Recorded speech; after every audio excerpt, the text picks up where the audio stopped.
এদিকে সেনা অভ্যুত্থানের ৩ বছর পূর্তি উপলক্ষে জান্তা সরকারের সঙ্গে সংশ্লিষ্ট একাধিক ব্যক্তি ও প্রতিষ্ঠানের উপর নিষেধাজ্ঞা দিয়েছে যুক্তরাষ্ট্র।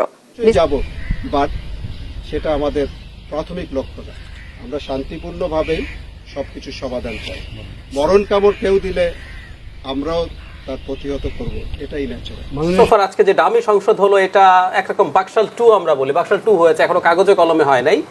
সো 28 সালের আগে ফর্মাল ওনারা তো একবার করেছিলেন যে চতুর্থ সংশোধনীর মাধ্যমে সব শেষ করে দিয়ে একটা বাকশাল কিন্তু হয়ে যেতে পারে আবার। আসসালামু আলাইকুম দর্শক, বর্তমানে রাজনীতির প্রেক্ষাপটে কে কোন সময় কি বক্তব্য দিচ্ছে, কি বলছে, এমনকি রাজনীতির প্রেক্ষাপট নিয়ে কোন সময় কোন বক্তব্য দ্বারা ভাইরাল সোশ্যাল মিডিয়ার মাধ্যমে হয়ে যাচ্ছে, তিনি নিজেও সেটা গণ্য করতেছেন না বা সেটা মানতেছেন না। দর্শক, এমন কিছু চাঞ্চল্যকর তথ্য আপনাদেরকে আজকে দেখাতে যাচ্ছি রাজনীতির প্রেক্ষাপটে বা রাজনীতির যে দীর্ঘায়িত একটা সমালোচনা বা সমালোচনা বিন্দু থেকে রয়েছিল, সেখান থেকে আপনাদেরকে কিছু চাঞ্চল্যকর তথ্য আজকে দেখাবো।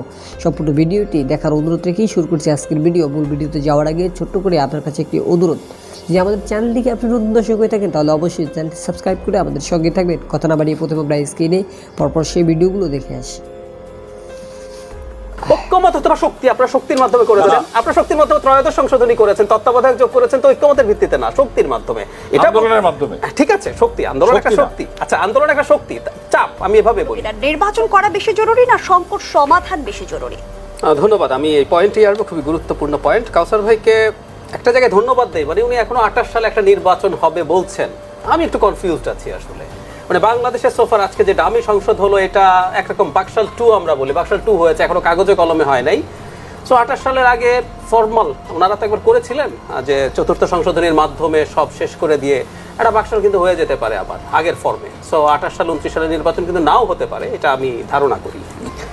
এবার নাম্বার 2, কয়েকটা ব্যাপার একটু অ্যাড্রেস করা দরকার। মানে আপনার যদি শক্তি থাকে, সাহস থাকে, তাহলে নির্বাচন ফেস করেন। খুব বলে আওয়ামী লীগের মানুষজন, আমি বুঝি না, মানে ওনারা খুব বেশি অতীতের ব্যাপার না, এটা কিভাবে ভুলে যান? 96-এর 15ই ফেব্রুয়ারি নির্বাচনে তো ওনারা পার্টিসিপেট করেন নাই। ওনারা 2007 সালের 22 জানুয়ারি যে নির্বাচনটা হচ্ছিল, যার 11 দিন আগে 11 ঘটে গেল, সেটাও তো ওনারা পার্টিসিপেট করছিলেন না। তার মানে কথাটা এই, হ্যাঁ, ওনারা বলবেন কি যে আমরা তো সরকারকে ফেলে দিতে পেরেছি ইত্যাদিতে। সো আপনি সরকারকে ফেলে দিতে পেরেছেন কি পারেননি সেটা ডিফারেন্ট ডিবেট, আপনার সেই শক্তি আছে কি নাই সেটা ডিফারেন্ট ডিবেট। কিন্তু এটা আমরা আওয়ামী লীগের আচরণ বা চরিত্র থেকে জানি, অনেক সময় নির্বাচনে অংশগ্রহণ করা যায় না, এবং আমি তো বিএনপি করি না, সো আমার বলতে কোনো দ্বিধা নেই। এটা আমি প্রকাশ্যে বলি সবসময়। 96-এর 15ই ফেব্রুয়ারি বা এই যে 22 জানুয়ারি 2007-এ যে ওনারা নির্বাচনে যান নাই, আমি এই সিদ্ধান্তটাকে সমর্থন করি। ওই সময় নির্বাচনে না যাওয়ার পরিস্থিতি হয়েছিল। সুতরাং ওনাদের মুখে অন্তত এটা ঠিক খাটে না। হ্যাঁ, ওই যে বললাম, ওনারা বলতে পারেন আপনারা তো পারেন নাই। এখন ক্ষমতায় থেকে যাওয়া কি তাই? এরশাদের বিরুদ্ধে কি প্রথম দিন থেকে অলমোস্ট মুভমেন্ট হয়েছে না? কিন্তু সেই এরশাদের পতন হতে হতে 9 বছর লেগে গেল।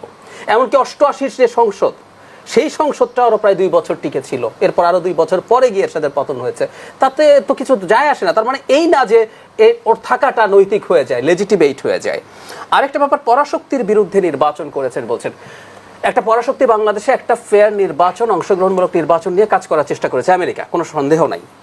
এর মানে ওর বিরুদ্ধে ওনারা নির্বাচন করেছেন তা না, বরং আমি উল্টো বলি, বাংলাদেশের ওপরে প্রভাবের কথা যদি বিবেচনা করি, ব্যাপারটা কিরকম?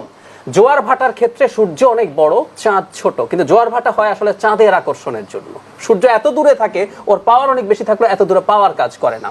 বাংলাদেশের ক্ষেত্রে চাঁদ আসলে প্রভাব বেশি আসলে ভারতের। সো এই সুপার পাওয়ার, রিজিওনাল সুপার পাওয়ারকে দিয়ে ওনারা 14 থেকে ক্ষমতা আছেন। এগুলো এখন আমি বলছি না, পররাষ্ট্রমন্ত্রীর সাথে ভারতের হাই কমিশনার যখন মিটিং করেছে এই নির্বাচনের পরে, উনি ধরে ধরে ধরে ধরে এখন সবই বলছেন। আমরা এতদিন 14 সালে সুদাচা সিং এসে কি বলেছেন, কি হয়েছে না হয়েছে, এখন উনি বলছেন যে 14 সালে আমাদের পাশে ছিল, 18-তে ছিল নির্বাচন নিয়ে, এবং এখনো আছে। সো রাদার ওনারা ক্ষমতায় আছেন একটা আঞ্চলিক পরাশক্তিকে সাথে নিয়ে। আমেরিকার বিরুদ্ধে বা পরাশক্তির বিরুদ্ধে ওনারা আসলে কিছু নির্বাচন করেন। আরেকটা কথা বলি, তারপর আমি ওই জায়গাটায় আসি, সাংবিধানিক ধারাবাহিকতা, তাতে আপনার ওই জবাবটাও আসবে। মানে সেই পুরনো বিষয়, মানে কাউসার ভাই খুবই প্রতিষ্ঠিত একজন আইনজীবী, উনি আমার চাইতে এগুলো অনেক ভালো জানেন। যে আইন সম্পর্কে একটা কথা বলা হয় যে জনগণের নিরাপত্তা এবং রাষ্ট্রের নিরাপত্তা হলো সর্বোচ্চ আইন। সুতরাং সংবিধান বলেছে এর মধ্যে একটা নির্বাচন হতে হবে, ঠিক, এটা ভুল না। এই যে ধারাবাহিকতা, সংবিধানকে আপনি এমন জায়গায় নিয়ে যাওয়ার চেষ্টা করছেন এটাই সবকিছু, এটাই শেষ কিছু না, এটা তা না।